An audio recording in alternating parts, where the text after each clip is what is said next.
The word jihad is mentioned in the Quran about 41 times. The words mercy, peace, and compassion are mentioned about 355 times. Yes, come in.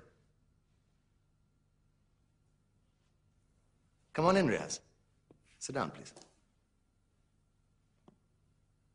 Contrary to popular belief in most Western cultures, Islam is a religion that preaches peace and tolerance. Yes, Patricia. If Islam truly is a religion that preaches peace, then how come the world's most troubled spots, the West Bank, Afghanistan, Pakistan, Iraq, they're all plagued with Islamic terrorism? Well, that depends on your definition of terrorism. Some might argue that the U.S. invasions of countries like Iraq and Afghanistan are also acts of terrorism. No, those were acts of war to get rid of despotic regimes. Or a means of getting at a country's oil.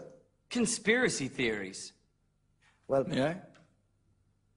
Yes, please. Go ahead, Riaz. Mr. Khan is right.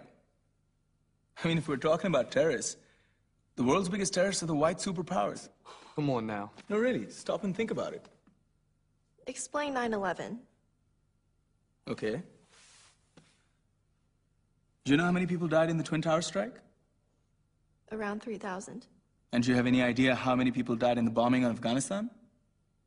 Take a wild guess. More than 15,000 people died. And that's just conservative figures. About 50,000 tons of explosives were dropped on innocent civilians.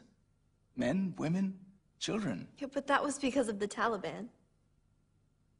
Now that you brought it up, did you know that the Taliban was a creation of the CIA to fight the Russians? Whatever. They were still harboring terrorists.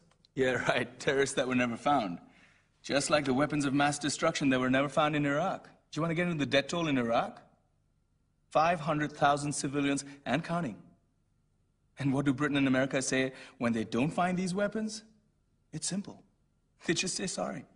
And still refuse to relinquish control of these countries. What are you trying to say? What I'm trying to say is that just because you're American, wear a fancy suit, and call yourself the president, doesn't make you any less of a terrorist.